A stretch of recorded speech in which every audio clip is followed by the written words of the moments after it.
नमस्कार दोस्तों, आप सभी का स्वागत है टू डू आईएएस में। हम हिस्ट्री देखेंगे। हिस्ट्री में एक नया चैप्टर है मौर्य के बाद। मैंने आप लोगों को मौर्य तक पढ़ा दिया है। अब मौर्य के बाद जो भारत में नया वंश आए उनके बारे में जानकारी प्राप्त करेंगे कि मौर्य साम्राज्य तो समाप्त हो गया, लेकिन उस समय भारत क्या था, फिर पुनः छोटे छोटे राजवंशों में विभाजित हो गया। भारत में मौर्य उत्तर के बाद अर्थात मौर्य काल के बाद जो उत्तर काल आया उसमें लगातार विदेशी आक्रमण हुए, फॉरेन अटैक हुए।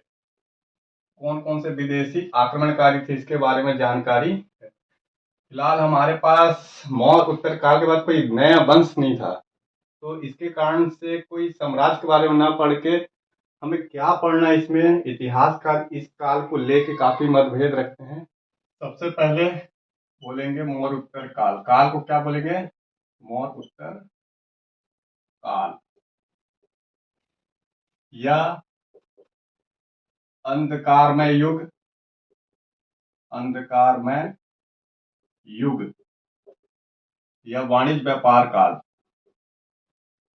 वाणिज्य व्यापारिक काल। मौर्य के बाद जो काल है इसे अलग अलग नामों से जाना जाता है। मौर्य उत्तर काल, अंधकारमय युग, वाणिज्य और व्यापारिक काल के रूप में जाना जाता है। काल क्या है इसका? टाइम पीरियड बोलेंगे 200 ईसा वर्ष पूर्व से लेके आप बोलेंगे 300 एडी आफ्टर डेथ, अर्थात ईसा बाद। तो ईसा पूर्व है और एक ईस्वी है। 500 साल का काल है कुल मिला के। इस 500 साल काल में 500 काल में भारत में बहुत सारे सामाजिक आर्थिक विकास हुए। फिर भी इसे अंधकार में युग कहा जा रहा है। काफी सारे उथल पुथल में, फॉर एग्जाम्पल के लिए इसमें बोलना है, इस काल में आर्थिक सामाजिक वाणिज्य सांस्कृतिक विकास हुआ। क्या बोलेंगे? आर्थिक विकास, सामाजिक विकास, सांस्कृतिक विकास, आर्थिक विकास। अर्थात सेकेंड नंबर पे जो सनातन धर्म था, सनातन धर्म या ब्राह्मण धर्म व गैर ब्राह्मण धर्म, दोनों में परिवर्तन हो रहे थे। तो गैर ब्राह्मण थे धर्म, इसमें परिवर्तन हो रहा था। नए नए लक्षण आ रहे थे, नई नई विशेषता आ रही थी। थर्ड नंबर इसमें क्या हुए थे? विदेशी आक्रमण हुए थे इस काल में। तो विदेशी आक्रमण, विदेशी घुसपैठ, विदेशी घुस अर्थात ये जो 500 साल का काल था, सामाजिक आर्थिक वाणिज्य सांस्कृतिक डेवलपमेंट का काल था। भारत का बहुत जबरदस्त इसमें विकास हुआ था। इंटरनेशनल लेवल पे भारत का एक इतना महत्वपूर्ण छवि था कि सारे भारत के साथ ट्रेड करना चाहते थे, संबंध बनाना चाहते थे। तो सनातन धर्म में परिवर्तन हो रहे थे। परिवर्तन का कारण विदेशी आक्रमण था, प्लस सामाजिक आर्थिक विकास हो रहे थे। तो निश्चित था कि सनातन धर्म, ब्राह्मण धर्म में भी परिवर्तन हो रहे थे। इसके साथ साथ गैर ब्राह्मण धर्म में भी परिवर्तन हो रहे थे। गैर ब्राह्मण धर्म जैसे बौद्ध धर्म, जैन धर्म थे। विदेशी आक्रमण हो रहे थे, विदेशी घुसपैठ हो रहे थे। इस काल में फिर आपको अगर राजवंश पढ़ना होगा तो छोटे छोटे राजवंश आप पढ़ेंगे।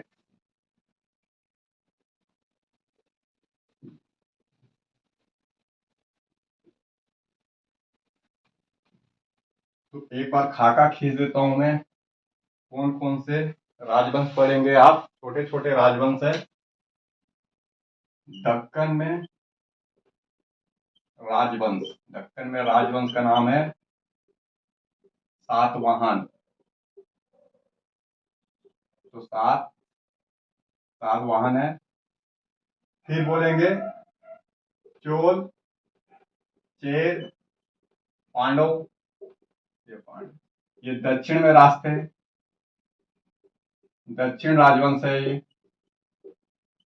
अर्थात इस काल में आपका अंधकार में दक्षिण भारत में भी संस्कृति सभ्यता का विकास हुआ, नए नए राजवंश का उदय हुआ। चोल, चेर, पांडे, दक्षिण राजवंश से संगम वंश भी बोला जाता है। संगम वंश, जब भी संगम वंश का नाम आएगा, दक्षिण के 3 राज्यों के बारे में आपको उल्लेख करना होगा।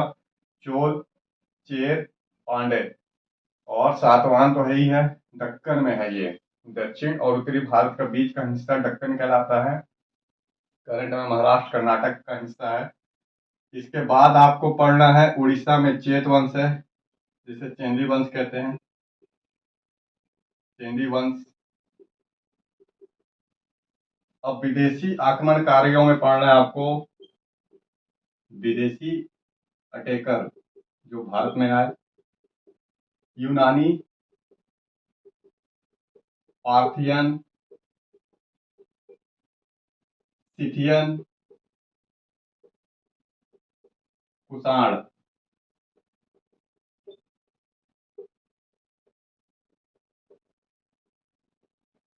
हिंदी में ये है पल्लव, पार्थियन को पल्लव, सिथियन को शक और कुषाण, ये सब विदेशी हैं ये बॉक्स में। तो विदेशी आक्रमण भी हो रहे थे भारत के उत्तर पश्चिम भाग से। ये सब आक्रमणकारी लगातार हमला कर रहे थे, क्योंकि मौर्य साम्राज्य का बाद में कमजोर हो गया। पाटलिपुत्र का साम्राज्य सिर्फ पाटलिपुत्र तक रह गया। तो इस सिचुएशन में विदेशी आक्रमण हो रहे थे, क्योंकि भारत का प्रोटेक्शन सुरक्षा करने वाला कोई एक मजबूत साम्राज्य नहीं था जो उत्तर पश्चिम से बचाव करता। भारत का उत्तर पश्चिम पॉइंट हमेशा से कमजोर रहा है घुसपैठियों के लिए। आज भी जो आतंकवादी हैं वो घुसपैठ करते रहते हैं भारत में। फिलहाल उस समय विदेशी आक्रमण भारत के उत्तर पश्चिम से हो रहे थे यूनानियों के द्वारा। पार्थियन अर्थात पल्लव हिंदी में, सिथियन हिंदी में शक, कुषाण, इनके द्वारा अटैक हो रहे थे। अब जो आपको पाटलिपुत्र तक सीमित साम्राज्य थे उसमें पढ़ना है आपको, तो आप पढ़ेंगे जस्ट मौर्य के उत्तराधिकारी शुंग थे, फिर कर्ण वंश। ये दो वंश के बारे में आपको अलग से पढ़ना है। पुष्यमिति शुंग इसमें गेट कराए थे ये। तो आपको इतने सारे जानकारी, 500 साल का काल बहुत इंपॉर्टेंट काल है जहाँ पे आपको जानकारी एकत्रित करनी पड़ती है। बहुत कम जानकारी है, फिर भी इसके बाद भारत का लगातार विकास, डेवलपमेंट हो रहा था। वाणिज्य व्यापार इंटरनेशनल लेवल पे चल रहे थे रोम के साथ और यूनान के साथ। एक बार डायग्राम से समझते हैं क्या हुआ था इस समय।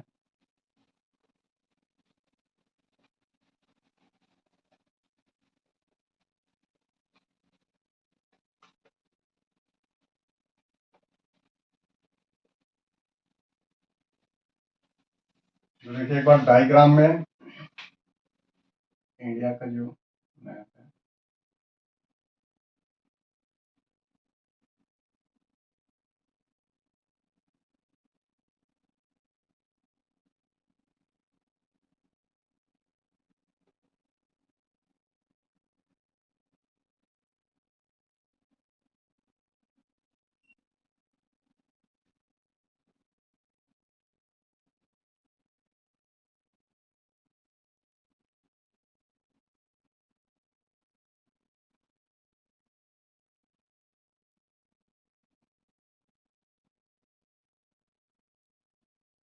तो इस साइड भारत का उत्तर पश्चिम है जहां से आक्रमणकारी अटैक कर रहे थे, अर्थात इस साइड बोलेंगे आप विदेशी अटैक था।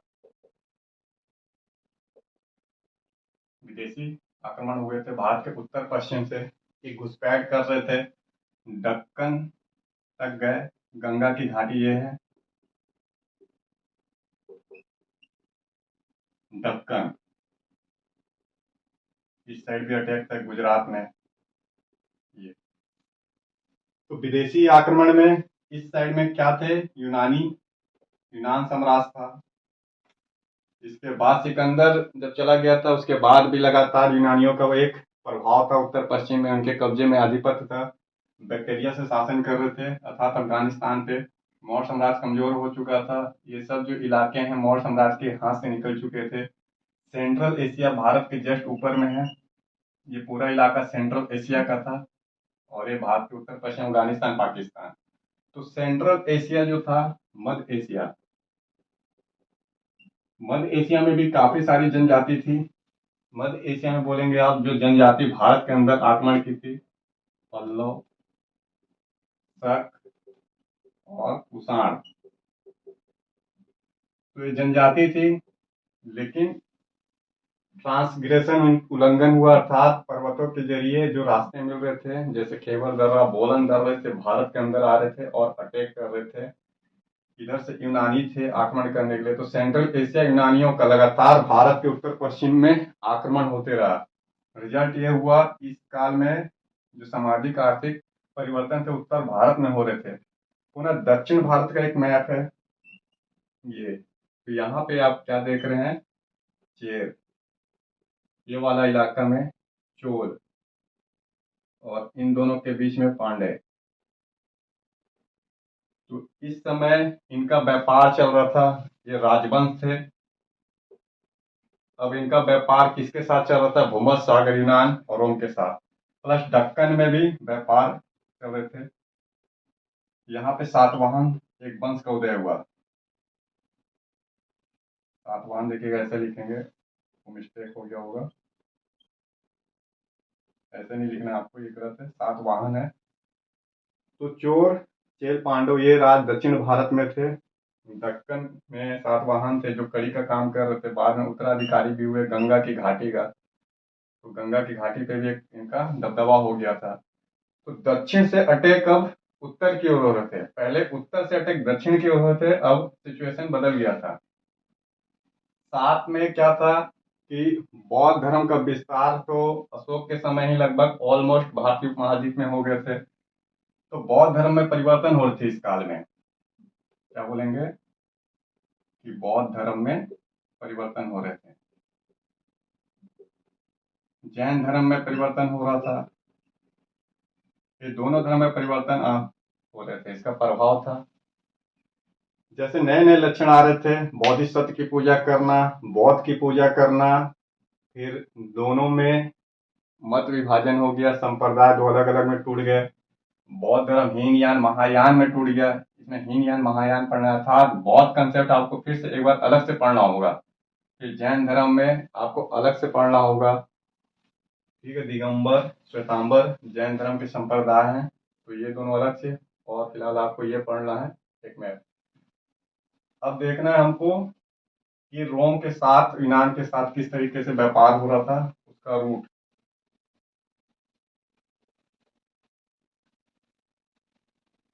तो एक बार वर्ल्ड मैप आपके सामने, जिसमें यूरोप और एशिया रहेंगे।